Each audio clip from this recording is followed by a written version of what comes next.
Hello, everybody. You're on Small Talk with Devoted. I'm your host, Devoted, and today I am speaking with my old college professor, Owen Kortz. Owen, how you doing today? Doing great, Derek. How are you?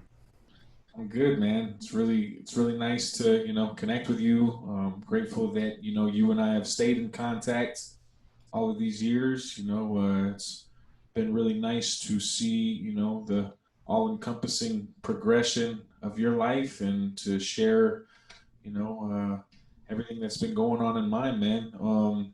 Yeah, totally. So yeah, I just want to give the viewers a little bit of background and such. If you would be so inclined to, give us an idea of who you were, in your early years and whatnot, man, and we'll progress into your program and everything that's coming about in that. Yeah, absolutely.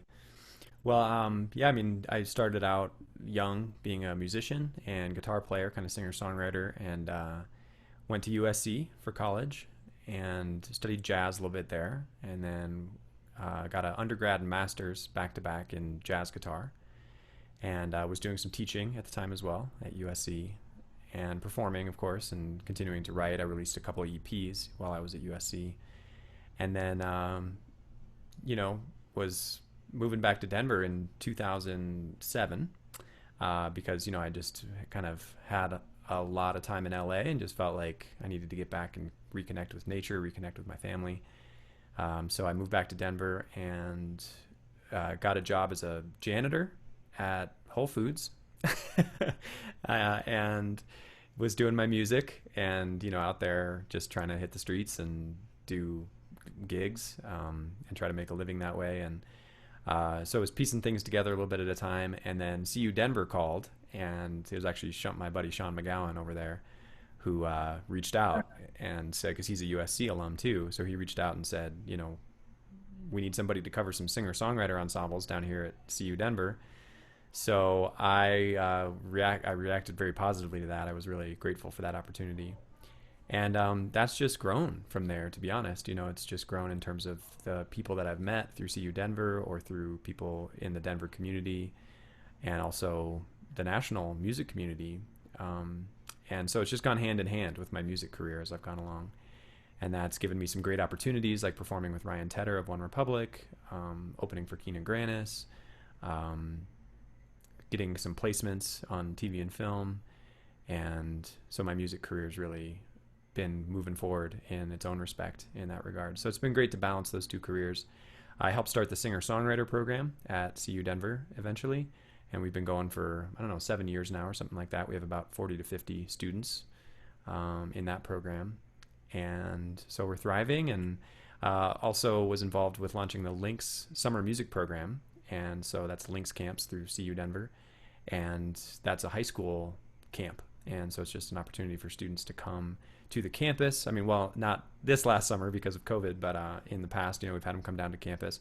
This summer, we actually ran it online, and it was fantastic.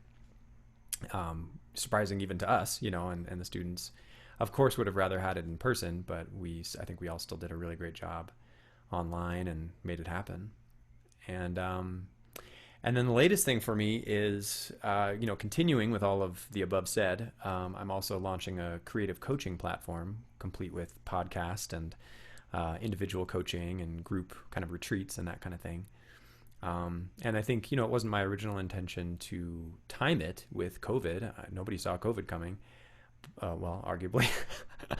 But at the same time, it was just, it just happens to kind of line up with just all the different creative changes that we're all having to make through all of this. And also, in the current social and political climate, there's a lot of change going on too. And so, how do we meet that with an open heart and an open mind? And a big part of that creative platform is also healing. Creativity heals. And so it allows us an open space for conversation, for imagining, a future that we all want to inhabit. So that's where I've been coming from, and that's where I'm going. Yeah, I met a cat named Biko Cassini on the farm in Summertown, Tennessee. It's one of the biggest communes in the country, and I had the distinct pleasure of hanging out with him at his place. It's called the Unity Center. He's one of the younger individuals that has high end leadership pool in their community and whatnot. And his band was up for a Grammy last year, um, and they I mean, he's just I got to sit there while they did drum circles and stuff like that. It was pretty cool stuff, man. But just touching on the healing aspect and everything that you were talking Hmm. about there and whatnot, Yeah, but absolutely. yeah, I thought it was funny Yeah. what you said earlier about becoming a janitor at Whole Foods, man. You did the Chris Christopherson thing there, man. Yeah. I don't know if heard of what Chris Christopherson did, but I actually didn't know that history. That's fascinating that he yeah, did well, that. I think he turned down going to I can't remember what university, but it was a very high end, prestigious university like Yale or something along those lines. He turned it down to go be a janitor in Nashville. So And just to be there, huh?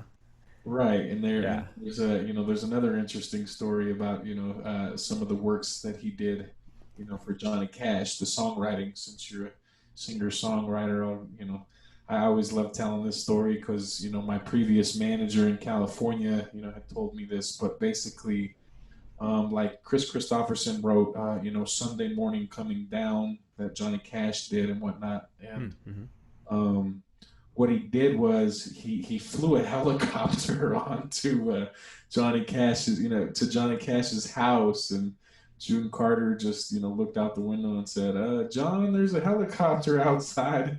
But yeah, he just flew right over security and everything so he could go talk to Johnny Cash, and yeah, talk about some serious guerrilla marketing tactic, Wow. I'd never heard that story. That's who knows what gets in the minds of a guy like that at those times, like it's like he just knows where he's going, it's It awesome. just it just it just reminds me of things Chris Daniels told me. One gig leads to the next. Storm Glore told me. Make the collision. Hmm. Yeah. If you don't remember anything from this music marketing class, remember make the collision. Yeah. That one of the ways that I did that was I was going to some high end underground hip hop shows. Of course, that's my forte. Yeah. And I went to go see Immortal Technique and Brother Ali. I'm sure a lot of people will know who I'm referring to, but yeah, I wrote Matulu Shakur, who's been a political prisoner, arguably for over 30 years. He was involved with the Black Panthers and such, and but I wrote him. And I got a letter back from him like a week later. This is when I was attending CU, man, and Wow. yeah, it scared the living hell out of me that I got that letter back, and I presented it to Immortal Technique at the concert, and when I met him and everything, and he was just like, "Yeah, man, tell him I said what's up," and Matulu he sent me the Age of New Africa, Code of Adherence and all this. I was just like, wow. That's awesome. Great. Yeah, I mean that talk about the collision right there. You're creating it. That's awesome.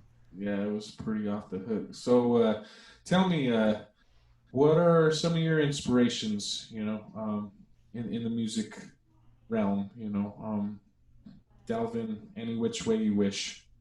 That's a good question.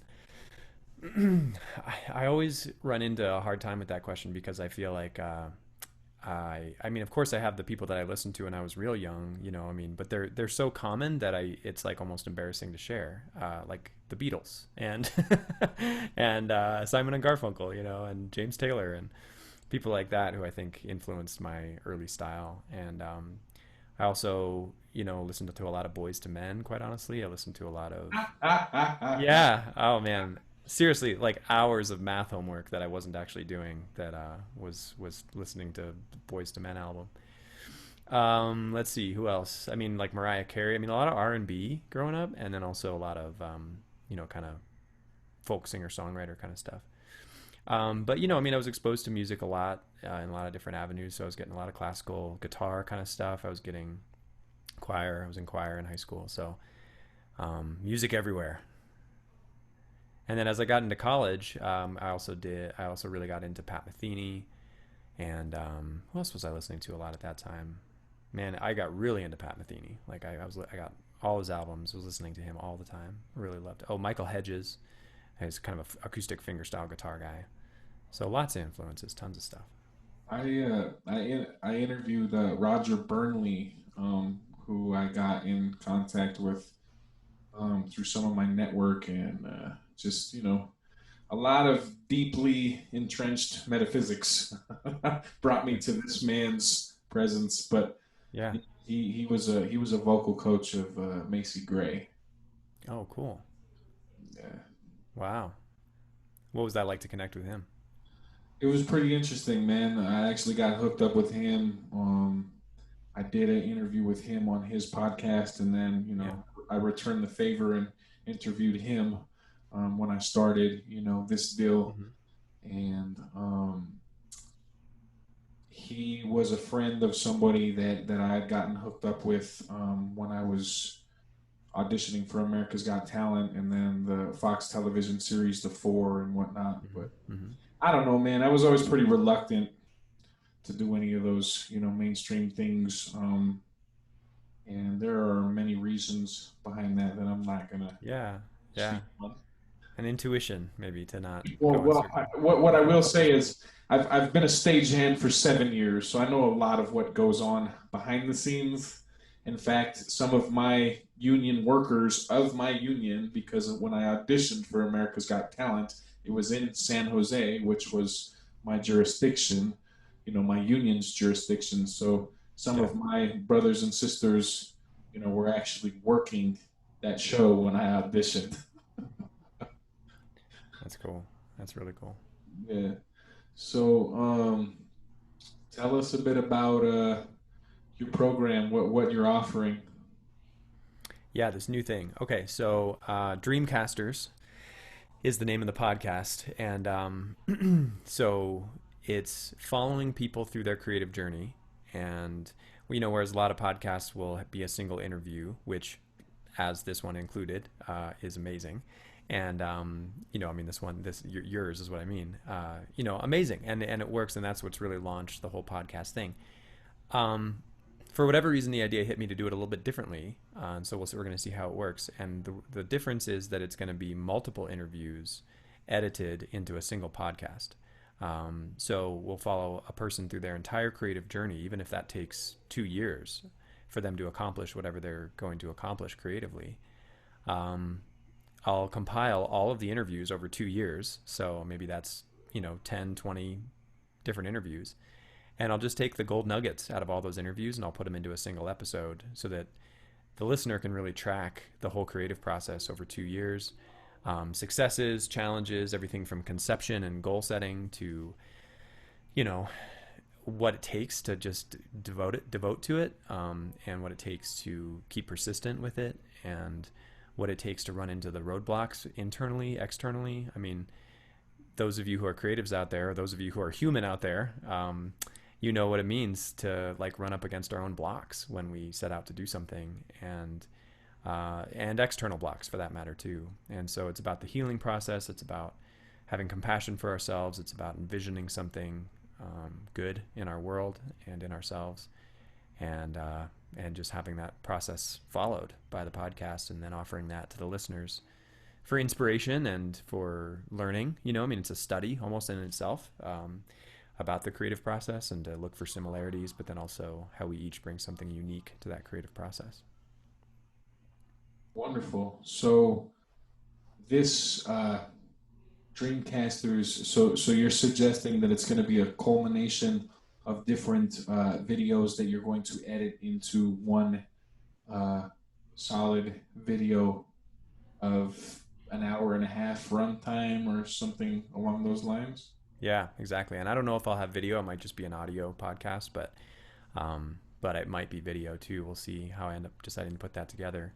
But you nailed it. Yeah. So, an hour, hour and a half, you'll get somebody's 2 year journey potentially right there. So, Okay, okay. So each of these, so you're going to be doing several of them, and then well, yeah. So, I mean, to be clear, it's kind of hard to explain. So, like, you would listen, like, let's say I was following your creative journey. Let's say you wanted to, start a new business or something. And so you're like, okay, I'm going to launch this business and it's going to be about connecting with people, in the hip hop world. And I'm going to create a documentary. Let's say I'm even just following you through creating a documentary for your new business or something. And so then, okay, we start. I interview you now, and I say, okay, what's your project going to be about? What are your goals? What's success look like for you? When do you think this might be done? Like, what's your general timeline for this? And then, why are you doing it? Is the other big question. Like, what aspect of healing or of your personal journey and your personal just human story are you bringing into this creative journey? And so then maybe I interview you again 3 months later, and we kind of check in on your progress. And then I interview you again 3 months after that. And then let's say 2 years goes by. And so I've got, what would that be? For a year. So I've got 8 interviews with you over 2 years. Well, then I'm going to edit all of those down into a single, like, 1 hour podcast. And so that would be, the devoted documentary journey. You know what I mean? And so in an hour podcast, we'd get the entire 2 year devoted documentary journey laid out before us, and all of its challenges and all of its healing and all of its persistence. And then, then it benefits you as an artist and as a creator, because then in airing the podcast, then it could go along with the release of whatever you were working towards, and obviously give extra, you know, marketing, and awareness, getting the word out about whatever project you were putting together. yeah. So basically, what I was clarifying earlier was, it sort of sounded like you were saying that you were, going to take like just very small snippets of many different artists and put, Oh, yeah. no, no, yeah. Each episode, yeah. Thank you for clarifying. Yeah, each episode would be devoted to a single artist, though. Yeah, Did you just say devoted? devoted. It'd be devoted to devoted in a devoted way. That's right. Um, yeah, man. So what's uh, what's the rundown on the retreat you're doing? That's coming up September 11th and 12th, and it's a creativity healing retreat. So, a lot of the same stuff that we've been talking about the podcast, put that into a weekend. So it's about defining a creative project, or about taking some time away from the world to devote to your creative project. And so that, if you don't have a creative project currently in mind, but you've been wanting to kind of think of where you want to go next, perfect retreat for you. If you have a creative project you're working on, but you want some time to be working on it and dive deeper into it, get some feedback from other people, get some masterminding around it, that kind of thing, perfect retreat for you. And basically just, imagining together as a group, those who show up for this retreat, how we can, as creatives, heal ourselves into the world too, and help to heal our communities, our society. Our society is going through a lot of changes right now, a lot of dynamic time. And so it's also a time to imagine around not only what our own creativity and healing looks like, but what creativity and healing looks like in our community. What is uh what is the venue? Online. Yeah, it'll Oh, be it'll oh, be it's online. yeah, it'll be on Zoom, and so we'll just create the community that way, and it's totally free. I'll put out the registration information soon, and um, it'll just be kind of a pay what you can kind of thing. Which, if that's free, that's cool. If you can pay, anything, that's fine. But the idea is to offer it as a service for sure. So they don't have to wear a mask. No masks. That's, that is what I'm trying to avoid. Well, I'm just messing with you, man. So you had mentioned when we were speaking prior, um, that you had just gotten a coaching certification. Yeah. So the whole coaching world is a new venture for me, and I had always thought of personal coaching or creative coaching or life coaching. These are all sort of names for it. As something that was just sort of informal, that was just like, yeah, if you can, sort of work with people, then, and if people are attracted to that business or service, then cool, you know what I mean? But I had never known that there's actually a lot out there in terms of certification, in terms of training. And there's even an organization called the International Coaching Federation that has been around for 20, 30 years and, has these master coaches who have coached thousands and thousands of hours. And so it's like you don't have to recreate the wheel. You just, you can get training, you can get a lot of. Let me just tell you briefly about this weekend that I did. It was a 4-day intensive, learning, just starting, just diving into that whole world of what does coaching look like. And we had this amazing teacher, kind of an elderly black lady, and just the warmest, most amazing vibe. And she did a demonstration of coaching for us. It's just a 15-minute demonstration because we were mainly just coaching and we were mainly having some practice in our own coaching and getting feedback and that kind of thing. But then she did this 15-minute coaching session just as an example, and she was so humble about it, and she said, "Look, I'm not a master at this or an expert. I don't like those kind of words, but I have been coaching for 25 years, so maybe if you can learn anything from this, great. If not, fine. But I'd love to know, what you perceive here." And so she went into her session just kind of as a coaching session with one of the students in the session. And I was moved. I was almost moved to tears just with the way that she engaged with this young woman in the group. And, it was a real scenario. It was like she was trying to unpack or reveal some new things about herself. And it was a particular situation at work that was challenging for her. And this woman just demonstrated the coaching ideals from the standpoint of just not saying much, but just asking the right questions at the right time and being like holding a really compassionate and healing space for the client to sort of arrive at her own answers. And to just see, even in 15 minutes, the transformation that this young woman went through sort of in the metaphorical arms of the coach was just inspiring and touched my heart. And so, I awoke to new levels of appreciation of what true coaching is, and I think I have a unique way that I could bring that to creativity because, there's a very defined professional field of like personal or executive coaching or life coaching. And certainly that's a little bit of what my coaching entails. But, with my background in music and being a creative and all that entails, I have also, some background in meditation and spirituality and otherwise I feel like my personality just is the coach, the teacher, the coach, kind of thing. So I bring that wholeheartedly into this next phase. Well, when I was attending CU, um, it's funny because I have this binder sitting here. Was this for a particular class or was this everything?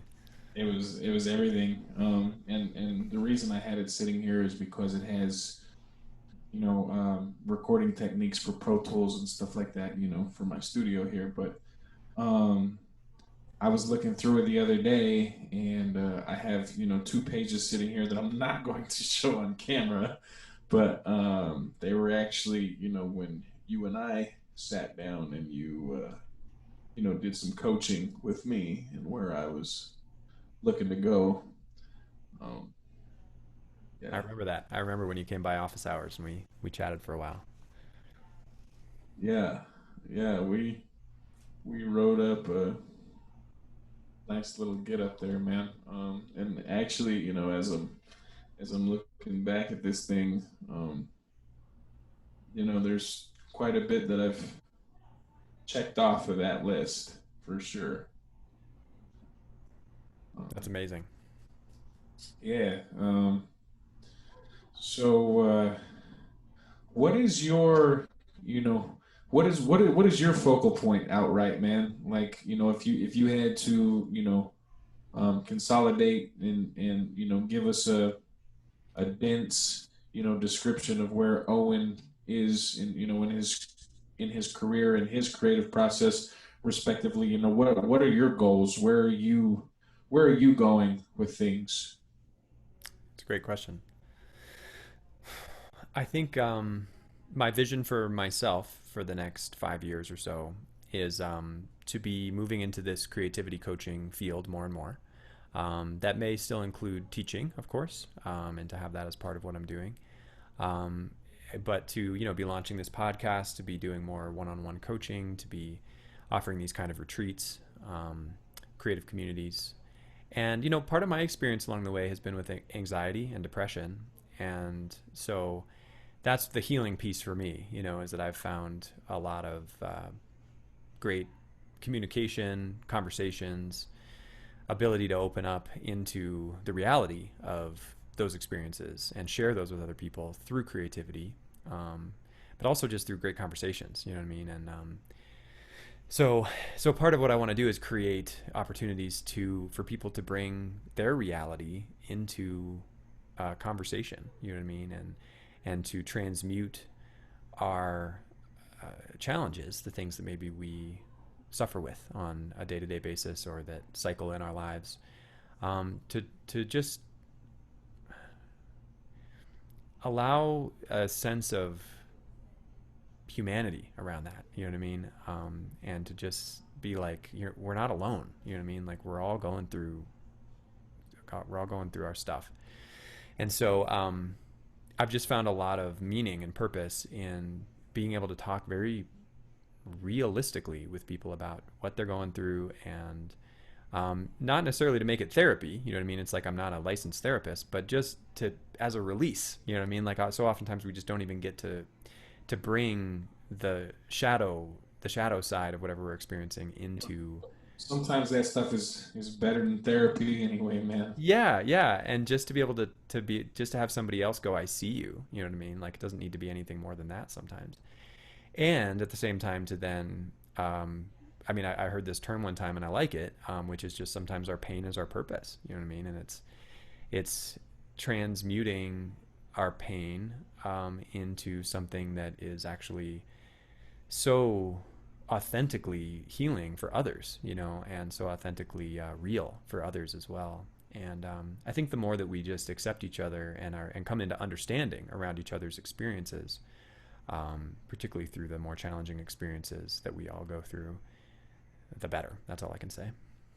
Yeah. So, so to answer your question about where I'm going with all of that, it's like that's just a platform and an energy in which I see myself moving forward. I don't know everything around which that or just what that looks like, but I just want to move forward in that heart space. I like to keep it that way myself, man. Some people feel that I'm too wishy-washy, but like in my, body, mind, and spirit, I know where I'm going. I know the frequency that I'm dwelling, the range that I'm in, and what my, end of the day bottom line is and such, and as long as, I can keep hold of that and I can keep a checks and or balance with that, with my higher power, so to speak, Yeah. I'm golden, man. And Amen. Absolutely. I was told open-mindedness is the bridge to the experience of others, man, and I have experienced many others. Yeah. You're doing it, man. I mean, I don't know every aspect of your journey since CU Denver, but I do see you, and I do see you moving forward in so much of that space that you just described. Yeah, well, a lot of it has been, ensuring solidarity in my affairs across the board, man. I'm not gonna dive into a lot of that, because a lot of it is, is very personal, No, of course. Right, right. Yeah. but I will say, I totally understand. Writing for me brings about what's in my subconscious into my consciousness to allow for me to be in a state of inertia, synchro destiny, as Deepak Chopra coined it, Mm. which is manifesting your destiny in real time. And Hmm. yeah, the whole point of that for me is, responsibility leads to freedom. So, when you do what you need, you get what you want. When you give others what they need, you get what you want.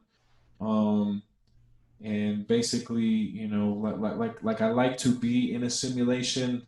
I love to live in the matrix, man. To know what's really going on, but not all at the same time. Sure. One of the things that I follow, I'm eclectic, but I've read a lot of Taoism, and would say I'm probably more devout in that than anything else, Yeah. respectively. Yeah. Um, but the 21st verse of the Tao Te Ching is living the elusive paradox, and I don't know, man. I like that. I'm just endlessly intrigued by it, man. I mean, Yeah. even my record label emblem. My last name is Double. It's two bees holding guns to each other in a duel. Two bees in the middle of a duel. Because if you take the Yeah. two bees out of Double, it spells duel. Yeah. And being into most people understand duality. Up, down, left, right. That sort of world that we live in. A lot of people don't even wish to go beyond that sort of understanding. It's just what they're faceted towards, and are willing to embrace. Hmm. Hmm. Yeah, man. Yeah. So yeah. So you're still doing your thing at CU? I am. I am still teaching in the singer songwriter program, and let's see. We're having to do a lot of adaptation given COVID, and so a lot of people are going remote. A lot of classes. Still loving it down there. Still love connecting with the students.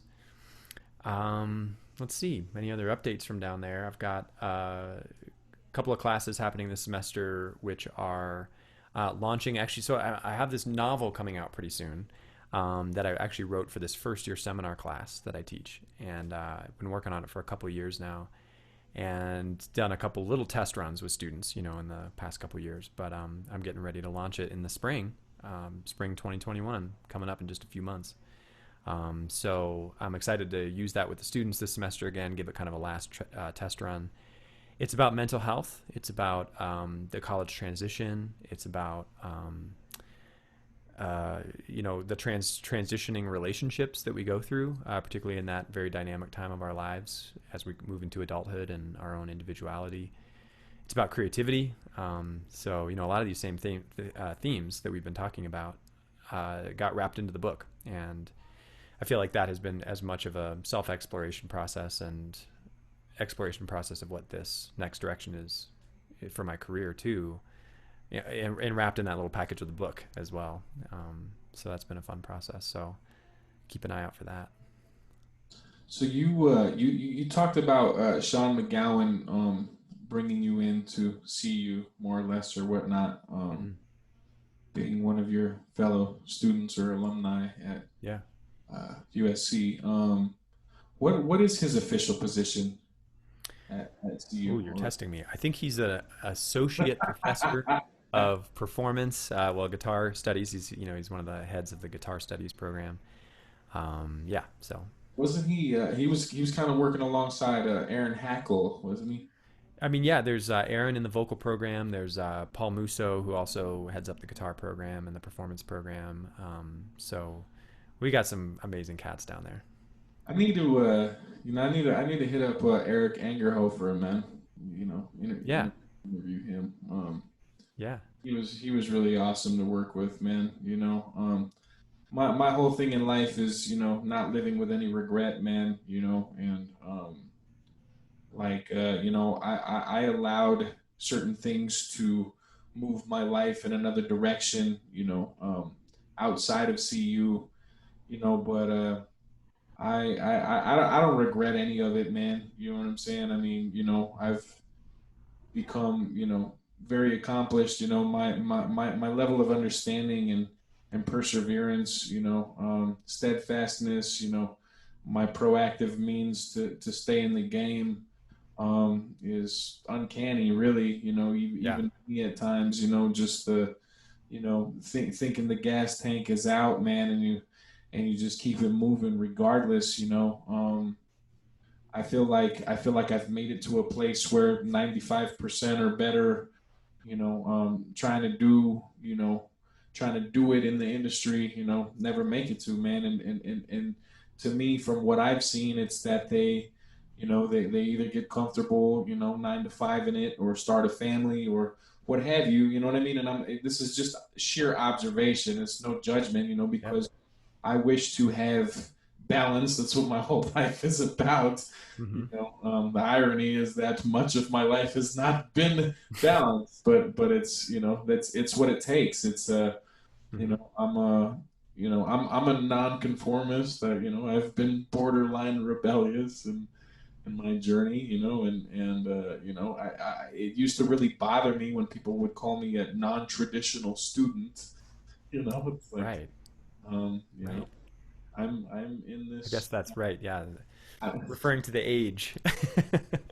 well, I mean, it's like I'm in this institute of higher learning, just like you. Why am I? I mean, why do I need to have a different label on me? And That's a really good point. yeah, I mean, because when I started attending CU, I was only 22, 23. You know what I mean? It's like Hmm. not like I was, an old man by any I means. mean, looking back, I mean, I'm 38 now, and looking back at that, it's like anywhere between 18 and 28, it's like you're just young, you know what I mean? So it's like it is kind of funny that we put those labels on just a slight age difference. Yeah. Well, I went back to go to CSUP, and I was consolidating things because I wanted to finish my bachelor's, and I'm still considering it.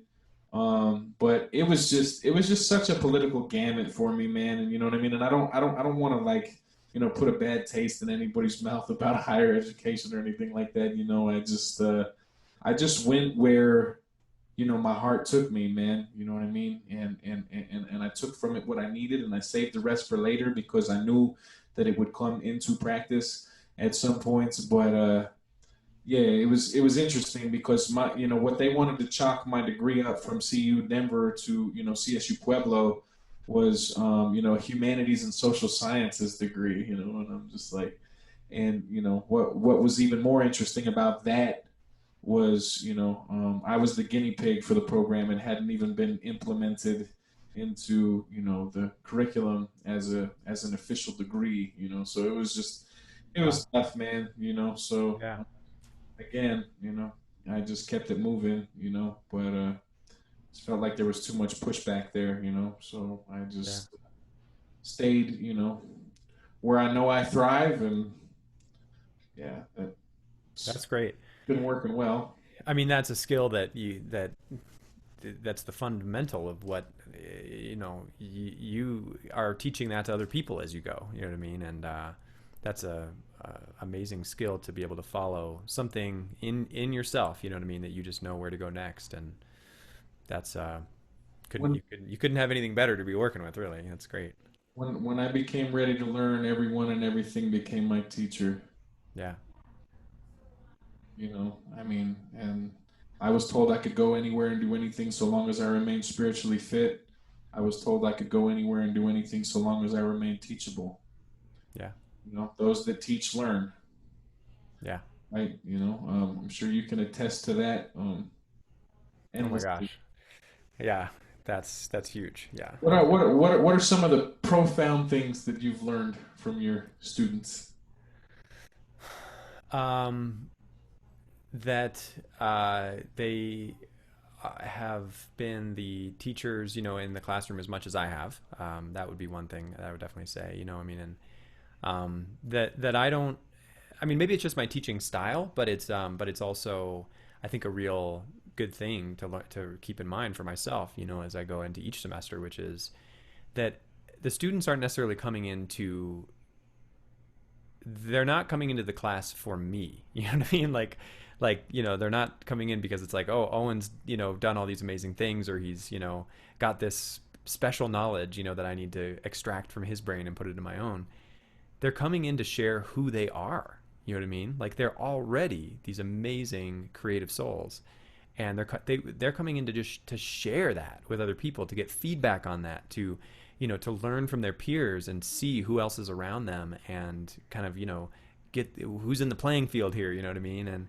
And then I'm just one of the players. You know what I mean? And we all are. And so it's like I can share my experience. I can share, and I think what I can do even beyond even think of myself as a teacher is just think of myself as a coach. Think of myself as a supporter of who these individuals are.